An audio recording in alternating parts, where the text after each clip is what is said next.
Who you believe you are, who you think you are, comes from within. I meditate, I might go to the gym, I make myself a healthy shake. I don't start work typically before 10. So I block off 60 hours a week for work.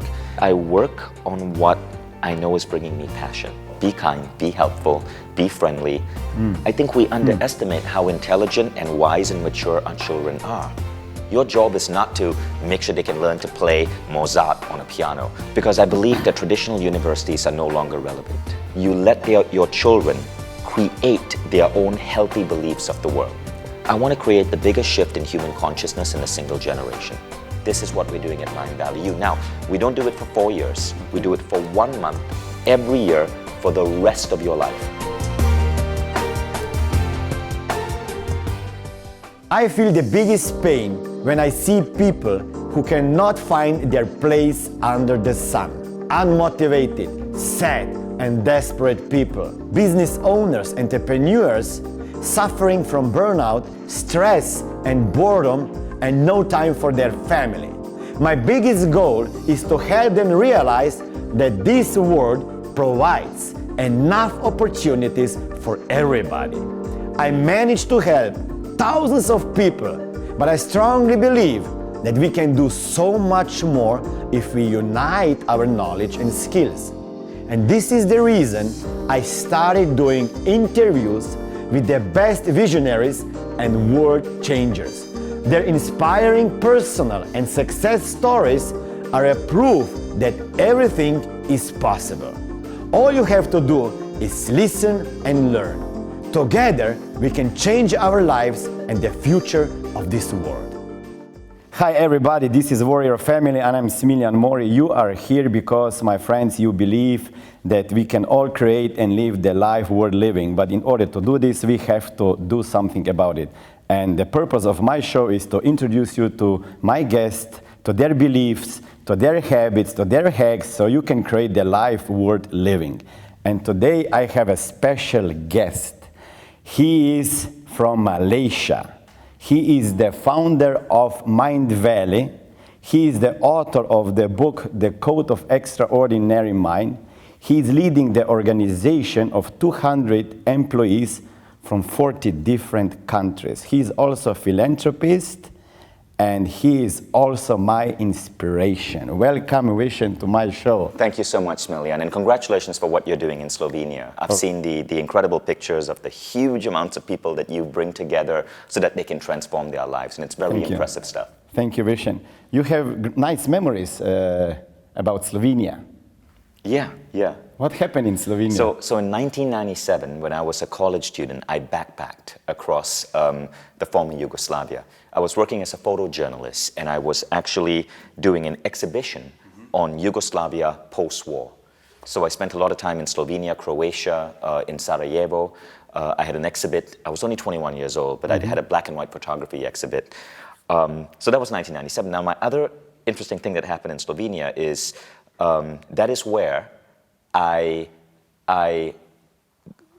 kissed my wife for the first time, the woman who is now my wife, right? Yes. And that was in the year 2000, so that was 18 years ago in Porto Rose.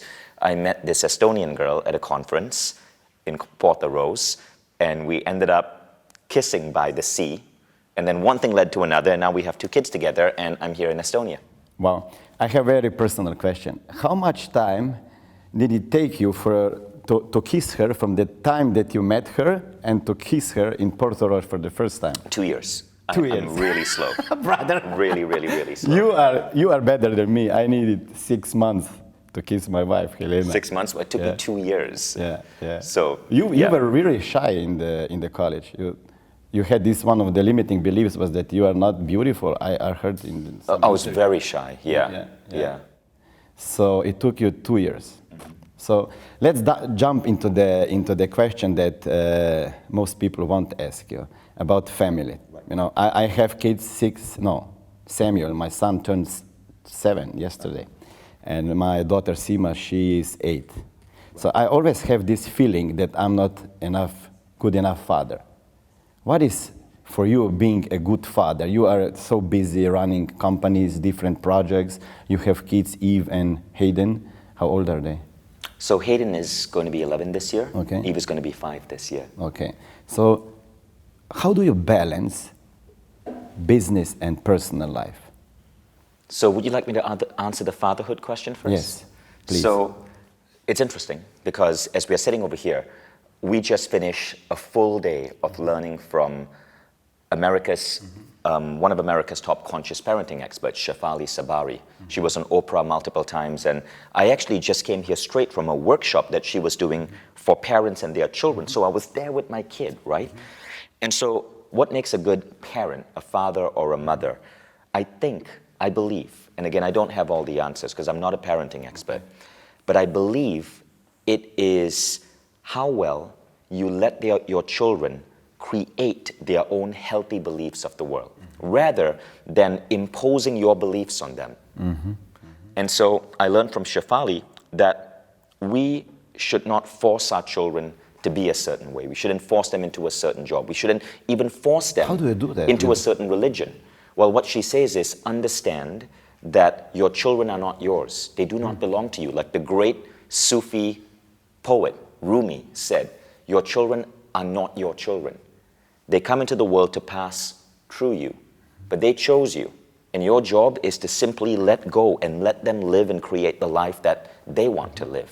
And so to be a good mother, to be a good father, do not push your children. Most parents, according to Shefali, they are creating their children and pushing their children to basically heal themselves because they want to make sure that they did better in school. They want to live through their kids. And she says that's the worst thing you can do. So when you listen to her lectures, did you see that you are doing some mistakes? Well, I've already been studying this, Okay. but before I started studying this, absolutely I was doing mistakes. So what are some of the things that we shouldn't be Well, doing? for example, we shouldn't push our kids to, if a child comes home from school, the child has just been in a classroom for 6 to 8 hours. And what do? Rather than give them space to just relax, to do what they will find joyful, we immediately tell them, okay, you got to do 1 hour of homework before you go to bed. Okay, you got to finish all the food on your plate. And she says, relax. Like, what is that food on the plate that they have to force themselves to eat? Right? Why homework? What is that homework? Do you realize that by pushing them to do homework when they don't like it, you are creating in them dislike of learning, a dislike of school? And so, for example, when I grew up, I remember I have an aunt who would make me finish everything on the plate, right, as a child. And so it was horrible. I had to eat all of my peas, I had to eat all of my vegetables, and when she wasn't looking, I would go and I'd throw it out the window. And that's just an example. When you're kids, sometimes you have so much pressure placed on you, especially from well-meaning parents. And what Shefali is saying is just relax and let go. Your children are not your children. Let them create their own life. Do not create meaning around the things that they do. Excellent. You know, traditional school system, we are here in Tallinn. This is the second Mindvalley University campus where you bring people from all over the world to learn from different teachers a whole month. What is the purpose behind this? Is this the answer from your side to the traditional school system? Yes, because I believe that traditional universities are no longer relevant. See, today, it doesn't make any sense to put someone on a campus for 4 years and expect that will solve all of their problems in life when they emerge, that will help them get a job, that will help them be successful, that will help them become a contributing member of society. It doesn't make sense anymore. I believe today there are different things that we need, right? And if you look at the world today, you'll notice some really interesting things. There's an epidemic of loneliness. In the Western world, loneliness is up 300%. And loneliness, according to Harvard Business Review 2 weeks ago, is worse for you than smoking 15 cigarettes a day. Now, another epidemic is the epidemic of depression, of stress, of anxiety. According to Gallup, 87% of people around the world dislike their jobs. And even in a rich country like America, 54% dislike their jobs. So what are we doing with our education system? If people are coming out and they are lonely and they are sad and they dislike their jobs, that's broken. And when something is broken, you cannot let it continue. You gotta question it. That's what we're doing with Mindvalley University. How can we create a university where we help people address the issues that really make, that are the biggest challenges in life? We help people address anxiety, learn how to have positive optimism so that when they are sad, okay, they know that things are going to get better. They know how to deal with their emotions. We connect them with a tribe of like-minded people so they never have to be lonely again. We teach them transformational education so they can go out there and not just create a good job for them or get a good job, but actually live a good, happy, conscious life, right? So we're trying to teach people the skills that traditional universities don't teach. Traditional universities teach you things that, honestly, today, you can Google on your smartphone, but they don't teach you what really helps you live. For that, we need the type of education that you provide, that I provide, transformational education. This is what we're doing at Mindvalley U. Now, we don't do it for 4 years. We do it for 1 month, every year, for the rest of your life. So that's the first difference. We have twisted the time scale, but there's a second difference. The students here come back every year. You could start at 40, you could come back 20 years later at 60, right? Wow. Coming back every single year. But as you go through life, you bring your family, you can bring your grandparents, you can bring your children, and there are classes for them as well. So you learn as a family. The young people can learn from the older people. The older people can learn from the young people. I just came from a class where I was taking the class with my 10-year-old son, right? And that's the most beautiful thing. You're going back to school with your kids. So this is probably one of the rules, how you call it, Right. bullshit rules. Right. Go to school and get a job. Yes. My father always told me, go to school, be good, and get a job. Right. And it applied probably when we were growing up. 40 years ago, that made sense. You quit the Today, job after- it doesn't really make sense. You quit the job after 11 months. 11, well, yes, you're Microsoft. talking about my story in my book where I spoke about working very hard for 5 years to become an engineer, to get a job at Microsoft, and then I quit after 11 weeks, realizing it wasn't for me. And that happens to many of us. We spend so much time chasing what we think is right, only to end up waking up one day in our 40s going, why is my life so miserable? How did I end up here? And often at that point, it's tougher to shift. So why not try to truly find what you love, truly find the transformational skills you need to live a healthy, fulfilling, happy life at an early age. That's what we're trying to do here. So what you gonna do? Your kids will be 15, 16. In our country, when they turn 16, they have to go to the, what do you call, like middle school. I'm fighting with myself. I already sent my daughter and son to the Waldorf school, which is, you know, Which is a good school. Which is different than any other school. And what should I do when they will be 15, 14? Should I send them to the 4-year whatever? Well, behind the wall? Well, I think what you should do is ask them what they want to do. I think we underestimate how intelligent and wise and mature our children are. And you should ask them what they want to do. And if they say, look, Dad, I don't want to go to school anymore, that's fine, right? You want to maybe give them certain skills, teach them the ideas of entrepreneurship, the ideas of finding a good job, how to find their vocation. You want to teach them the Japanese concept of ikigai, how to find work that you love doing, that can contribute to the world, that can get you paid, and that you can be good at, right? And that's it. Don't try to do too much. And I think those are the things that people really need to have a fulfilling life. Your job is not to make sure they can learn to play Mozart on a piano or to make sure that they have a degree in law or engineering. If my children told me at 15 or 16 that they wanted to drop out of school, that would be their choice. You would say yes, okay. Yes, I'd say yes, okay. You would but I send would them- also say these are the things that you must understand, that there are certain skills that you may want to choose, and you decide those skills where you can get paid, where you can make an income. And if you want to be a person who is mega rich, that's your choice. If you want to be a person who is just living comfortably as an artist or a poet or as a gardener, that's your choice. Our job stops at teaching them how to be a good individual, how to give them good character, how to help them discover their values, how to help them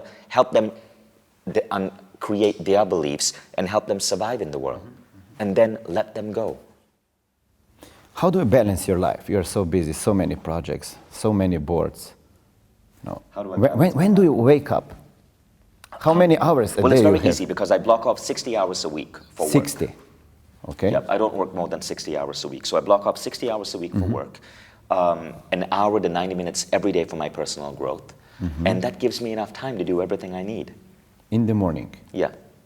So wake up, you do your morning routines. I wake up, I meditate, I might go to the gym, I make myself a healthy shake, or I practice intermittent fasting. I might listen to a podcast or Mindvalley Quest. I might write a bit for my next book. It's my personal growth ritual. Then I go to work. I don't start work typically before 10. And then I'll you come work back until- at 7. At 7. Yeah. Okay. What about, because you work on different projects, how do you structure your days in a week? Like one day you are working on this project or the second project, or you can switch between projects. I switch between projects. I work on what I know is bringing me passion, right? What I'm excited to work on. And if it isn't exciting me, if it isn't fun, if it isn't bringing me passion, I find someone who enjoys doing that, and I have them do it, and they become part of the team. What is one productivity tip that you can share with me and my followers? Well, a big productivity tip is to identify the aspects of your job that you are not good at or that you don't enjoy doing, and find someone who can take control of that, so that you are constantly focused on what gives you joy, what you're good at, what you can be best in the world at. So that's how I went from having a business that was just me to a business now that has some 300 people globally. Already 300. 300. 300, not 200. Yeah. So how do you manage all these people? It's very easy. Like, the best people don't need to be managed. They have their KPIs, they have their goals, they have their projects, and they are self-motivated. But you have meetings with them, or you have key people? Yeah, that yeah. you talk with them? But not that many meetings. We use certain tools to stay in touch. We use Slack, we use WhatsApp, we share ideas very rapidly. We try to avoid too many meetings because the people are scattered all around the world. And we communicate in Slack groups and WhatsApp groups. Social connectivity, can you explain and talk more about that? What is social? Social connectivity is a concept, I believe it's by Sean Aker, the Harvard psychologist. And social connectivity score basically is the score of how kind and friendly and helpful you are to your coworkers. And what Harvard University found is that the people who score in the top 25% of social connectivity score are 40% more likely to get a raise that year. In the job? In their job, yeah. So what it means is that if you want to succeed in your job, be kind, be helpful, be friendly. Those are the skills that matter in today's workplace. Not competing. Competition is not the best way, no. That can create a very dysfunctional organization. Goal setting. What worked for you in goal setting? You know, you have so many courses out there, like yeah. Well, what works for me? What works for me in goal setting at a basic level is the 3 most important questions. At the highest level is life book. So it depends, right? If you want a really good basic free goal setting methodology, look at the 3 most important questions. If you want to treat your goals the way you run your business with a concrete process, then you would do Life Book by Mindvalley. John Butcher. By John Butcher, John, yes. John. Yeah, so Lifebook and Mindvalley are one company. We work together. I signed up for the online course a week ago. What legacy do you want to leave on this planet? I want to create the biggest shift in human consciousness in a single generation that humanity has ever experienced. You already did some big things. Only 3 million people. We have 3 million. A billion. What is your goal? A billion? 1 billion. 1 billion. And you grew, your goal to grow the Mindvalley University is like, the first event was 300 people. Now it's 1,000 something. What is the next step? Well, it's going to be more. There are going to be campuses around the world. The next step is 1 billion people. Well, it's not going to happen immediately. We're giving ourselves 20 years, right? So you are creating also the school for the students. Right. How will this look like? Well, that's a secret.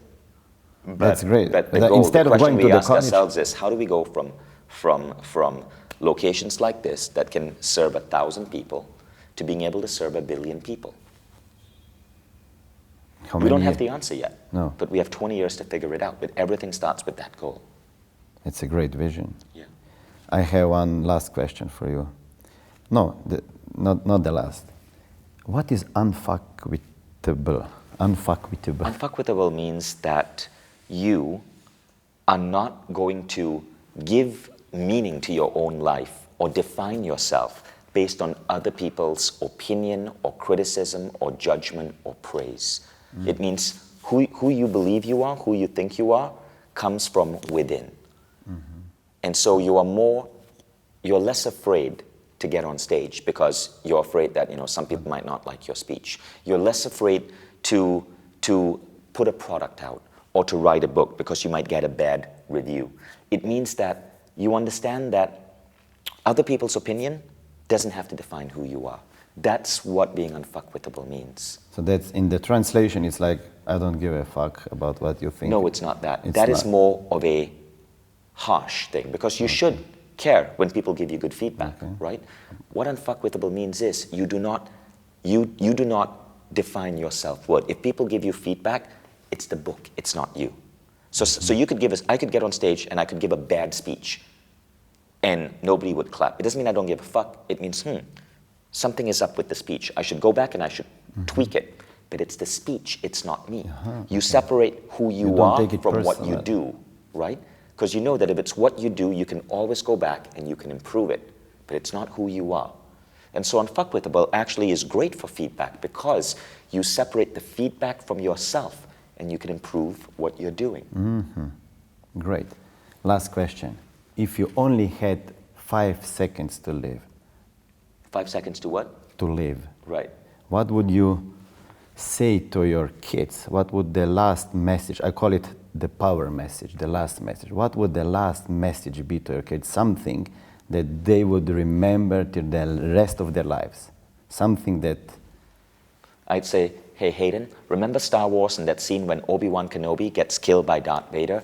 Remember, there's a truth in that. I am not my physical body. I'm going to be gone, but I'm right by you for the rest of your life. What would you say to Eve? Same thing. Wow, thank you very much. Thanks, It's Marian. great to have you on my show. Hope to see you on next Mindvalley University and on A-Fest. Thank you, Smelly. Thank you.